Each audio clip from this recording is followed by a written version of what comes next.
Hello and welcome to the new series of Drishti IAS. I am Pooja Divedi, and in this segment today we are going to discuss about periodic labor force survey. This topic is important from the perspective of prelims and also from the perspective of GS mains papers. So let's begin with the topics of discussion that we are going to look at. First of all, we will cover from the news, then we will move on to PLFS. We will also talk about the key findings of PLFS with the help of graphs and rates. We will discuss about the relation of GDP with unemployment and the causes of unemployment. We will also talk about the challenges, the way forward, and in the last of the segment, I'm going to ask you a mains-based question for answer writing practice. So let's begin with why isn't it the news. Now, this topic is in the news because of the recent findings of the PLFS, which are very curious in nature. Although the GDP faltered and it rose to a paltry 4.2% in the year 2019 to 20, the unemployment rate has come down. So why is it happening like this? Let's have a look at it. So let's see. First of all, we will talk about the unemployment. If we talk about one of the findings, then in the year, from the year 2011-12 to 17 and 18, that means from 2011 to 2018, there was a reduction in the number of employment by 9 million in absolute terms. Many people lost their jobs in this particular year and in these particular years. And as you can see, the graph behind me, it shows that the unemployment rate, here is the unemployment rate, which was pretty much down. And then after that, you can see the trajectory of it. It came to an all high during the strictest lockdown in the world during the months of April, May, June in the year 2020, because this was a COVID-19 induced lockdown. If we talk about PLFS, what is PLFS? Periodic Labor Force Survey. It is the first ever computer-based survey which is conducted by National Statistical Organization under the Ministry of Statistics and Program Implementation. It was for the first time ever conducted in the year 2017, keep that in mind, for both rural and urban areas, and it released its report in the year 2019. There was a controversy also related to the report because it showed that in the year 2017-18 to 19, the unemployment in India was at an all-time high in the last 45 years. So this time, if we talk about PLFS, first let's talk about a bit about PLFS here, that it actually takes into account many things about our economy when it comes to employment. It talks about the level of employment, what is the share of types of employment, which this basically conducts something which was conducted earlier by employment unemployment surveys, and that was conducted every 5 years. Okay, so PLFS is an annual survey now.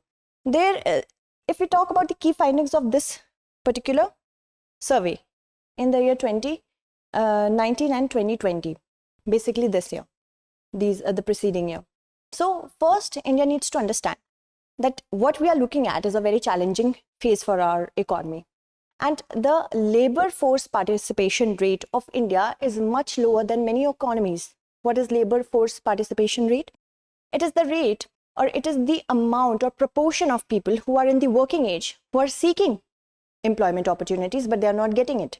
So the labor force participation rate in our country is much lower than if we compare it to the other economies. The main culprit is the lack of participation of women. The role of women in our labor is much lower than many countries in the world. So if you look at this graph, if you compare the periodic labor force survey of 2017-18 to 2019-20, it has gone up, which is very curious. In the year 2019, it was at 37.5%. Not many people were participating, but in the year 2019-2020, it has come up to 40.1%. How is this possible? How is it possible when the economy was shut down? Then you can see from the unemployment rate, of course, when the participation was low, the unemployment rate was high. When the participation has become higher than before, the unemployment rate has gone down. So this is very curious, right? Moving on, if we talk about the next graph, how PLFS collects the data. It collects on two bases. Usual status, okay? If we talk about usual status, it actually takes into account the number of days a person was employed in the last 365 days. That means in a year. What did he participate in the economy, for how many days he did participate in the economy, what was the working hours, what were the working hours, all these were taken into account. If we talk about CWS, this is current weekly status. Current weekly status talks about the working hours of or working days of a person 7 days preceding the PLFS survey. So it will take into account the last 7 days of work. As you can see, in 2017 to 2018, it was 6.1% the unemployment. It has come down. Unemployment rate has come down here in 2019 and 2020. But if we talk about CWS, yes, it was 8.9 and now it is 8.8. But we must keep in mind that because if we talk about PLFS, it takes into account the usual status and not CWS. That is why it is not aligned with the global norms, because labor organizations and Center for Monitoring Indian Economy, these take into account the CWS, okay, and not the usual status. So some things have changed over the year. First of all, we must look at why has it changed? Why the unemployment rate has come down even when the GDP was just a growth of 4.2% like that. Why? Because of the rise in distress. Because of the rise in distress, many people were forced to take self-employment. And that is why the unemployment rate has come down. This is very curious, a very curious case, right? And one thing that we have to keep in mind here is, if we talk about the current times, usual status will, of course, show the unemployment rate at a lower side. Why? Because that time, agrarian crisis was not happening. Agrarian crises were not at large. And for usual status, agrarian economy is playing a huge part. But now times, if we talk nowadays, then current weekly status, it has changed. The approach to consider unemployment has changed, because nowadays, not all jobs will demand an year-long employment. So that is why there is a difference in the magnitude, okay? So if you look at this particular graph, PLFS of July-September, the low labor force participation rate and the unemployment rate, you can see the how matched they are according to PLFS, okay? Let's move on and talk about GDP and unemployment. This graph is showing you well enough that when the GDP is here is blue, okay? When the GDP is going down, then this should be the relationship with the unemployment. Unemployment rate will go up, because, of course, when the GDP is low, people will tend to not earn a lot, and they might tend to not infuse the money back into the economy. And similarly, because of the shrinking of the GDP, many companies might lay off their employees, or many self-employed people may not find that much of employment opportunities. This should be the case if we talk about the relationship of GDP with unemployment. Kindly pay attention to the challenges that India is facing right now with respect to unemployment. Large population, of course. We have such a huge population, the government cannot provide jobs for so many people, and that will be a case for every economy. That is why population is something that we need to think about. We need to be very careful about the resources and the pressure on the resources which is created by the huge population. If we talk about no education levels, the skills that a person needs to have a fruitful employment is missing. Most of the people, a huge chunk of the population, in fact, is not educated enough or not at all educated. Also, inadequate state support, legal complexities and low infrastructure, financial and market linkages to small cottage industry or small businesses is also lacking. If we talk about inadequate state support not only in the field of education, but also linking when it comes to meeting the demand of the industries to the supply of the skilled and unskilled labors. This is also missing. That is why we have Skill India mission, right? That is why we have ENAM to interlink the mandis and bring the producers and sellers and buyers at one place, so that there is no lag between supply and demand, and hence employment. Huge workforce associated with informal sector due to lack of required education skills, which is not captured by any employment data. That is also a problem.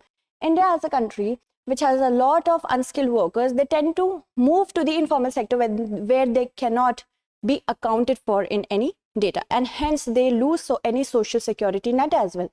Also, the syllabus taught in schools and colleges are not proving to be enough, because of course, if we talk about the current times, India is having a crisis when it comes to digital division as well, because of the propelment, because of the enhancement and the propel that the COVID-19 has brought to the fore to move to the digital world. Many children, in simple terms, many children may not have access to computers and mobile phones. So that is also enhancing the divide, which is going to pay off in the near future. Also, inadequate growth of infrastructure and low investment in manufacturing sector, hence restricting unemployment potential. Labor force is not enough. Skilling that labor force, bringing them to the industry is also something that the government should look at as a challenge. And low productivity in agriculture sector, combined with the lack of alternative opportunities, also giving rise to disguised employment. If a field that can be irrigated by 2 people, now 4 people will be there to irrigate the same. This is disguised unemployment, and that is very well profoundly found in the agriculture sector. Okay, then regressive social norms. Of course, how can we forget that? A woman tends and is born to stay in the kitchen. That is the mentality of some people, and some very conservative thoughts are shared by very upper middle class as well, because if your husband is working, you don't need to work. That is something that we should look at as a challenge. What is the way forward? First, we need skilled and unskilled job creation, because India is not at a stage where we can be digitizing the world, digitizing our own world at such a huge pace that we do not need manpower. In many countries right now, in India, digitization is taking place at a faster rate when we compare it to the rate of enhancement of skills for the same to the population. So India should look at skilling the population accordingly, and that is why we need to tackle Industrial Revolution 4.0. That means we must ensure that proper skills are available to everyone who is working in the industrial sector right now, to tackle with industrial revolution, Internet of Things, artificial intelligence. Many a place where the vacuum is being created because of the sheer disadvantages of human capacities, they are being taken up by the digital world, the artificial intelligence. Also, vocational training in schools should be given to enhance both the skilled and semi-skilled professions for both of it. Matching demand and supply. Creating linkages between supply and demand is very necessary. Let's move on to our means-based question. Analyze the curious case of the recent PLFS about the relationship between GDP and unemployment rate in 250 words. So that's it for today. Tomorrow we shall meet again with another segment. Until then, stay updated, and thank you so much for watching.